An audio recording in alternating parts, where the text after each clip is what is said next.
अस्सलामु अलैकुम वरहमतुल्लाहि वबरकातुहू। मोहतरम दोस्तों, कैसे हैं आप सब लोग? खैरियत से हैं ना?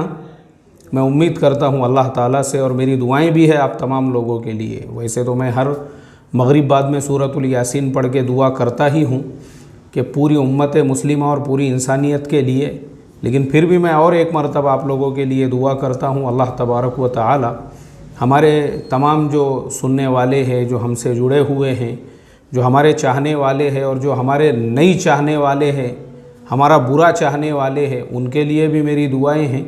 अल्लाह तबारक व तआला आप तमाम लोगों के जान में, माल में, इज़्ज़त में, आबरू में बरकत अता फ़रमाएं। उम्मीद करता हूँ सब लोग अपने अपने घरों पे जो है, आपके यहाँ मौसम वगैरह भी ठीक होगा। अभी देखो हमारे शहर पूना में तो पिछले एक दिन से ऐसा लग रहा है जैसे कि किसी ने यानी जैसे हम लोग जो है किसी तंबू के अंदर होते हैं या किसी खैमे में होते हैं तो कैसा पूरा ढाका हुआ होता है, ऐसा ही लग रहा है। और बारीक बारीक बारिश भी आज सुबह से शुरू हो चुकी है फजर बाद से, लेकिन ऐसा लग रहा है ना हवा चल रही है, ना सर्दी का एहसास हो रहा है, ना गर्मी का। एक अजीब किस्म का मौसम बना हुआ है, अल्लाह ताला की कुदरत है। लेकिन मैं जो आज आप लोगों के साथ में मुखातब हुआ हूँ, असल में क्या होता है मोहतरम दोस्तों, देखो अल्लाह के नबी सल्लल्लाहु अलैहि वसल्लम की एक हदीस है कि मुखलिसीन यानी जो इखलास वाले हैं, जिनका आपसे कोई एक्सपेक्टेशन नहीं है, उनको मुखलिसीन कहते हैं। ऐसे जो मुखलिसीन होते हैं ये हिदायत के चिराग होते हैं, जो सिर्फ़ और सिर्फ खालिसतन अल्लाह के लिए किसी से मोहब्बत रखते हैं।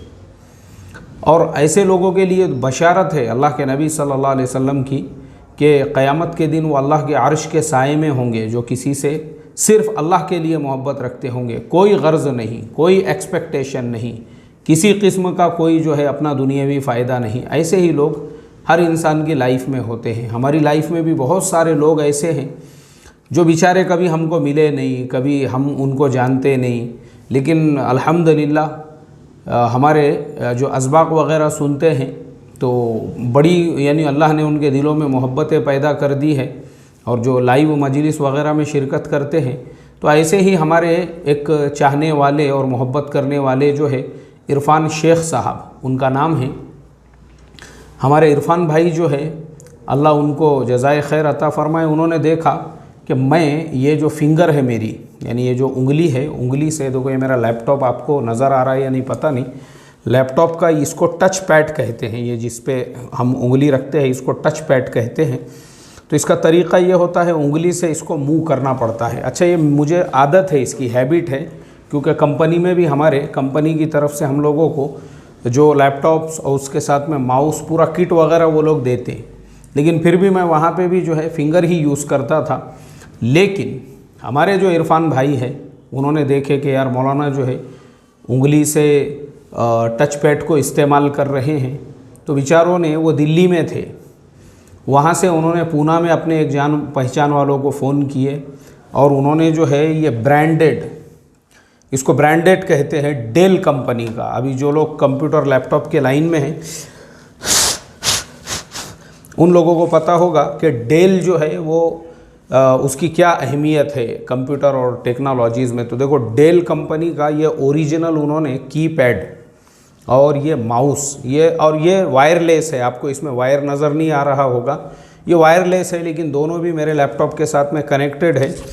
वायरलेस जो है उन्होंने पूरा एकदम शोरूम से ब्रांडेड उन्होंने उनके दोस्त के ज़रिए से दूसरे ही दिन यहाँ पे पहुँचा दिए।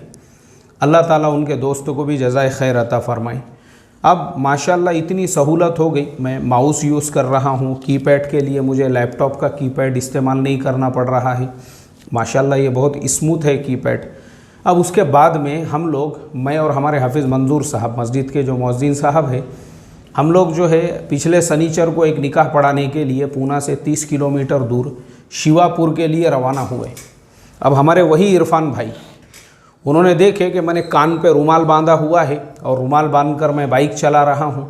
तो हमारे इरफ़ान भाई ने जब देखे तो उन्होंने मुझे इमीडिएटली वो वीडियो देखने के बाद, जब मैंने अपलोड कर दिया उसके बाद में फ़ौरन उनका मुझे मैसेज आया, बोले मौलाना आप ऐसा कान पे रुमाल बांधकर बाइक मत चलाइए। और इरफ़ान भाई उन्होंने जो है यानी वो तो उनका जो ऑफिशियल वर्क है उसके ताल्लुक़ से उनको इधर उधर सफ़र करना पड़ता है। पूना में सिर्फ 12 घंटे के लिए उनका ऑफिशियल काम के लिए किसी मीटिंग में आना हुआ। उतनी ही देर के अंदर देखो मैं आपको बताता हूँ, इरफान भाई ने जो है हमारे ये उन्होंने ब्रांडेड कंपनी का जो हेलमेट है, सुबह सुबह के वक्त में हमारे मुफ्ती साहब ऑफिस में थे, उस वक्त जो है इरफान भाई फ़ौरन, यानी वो तो अपने काम से आए हुए थे, लेकिन माशाल्लाह उन्होंने ये हेलमेट जो है जो गिफ्ट में उन्होंने मुफ्ती साहब के पास में देकर गए।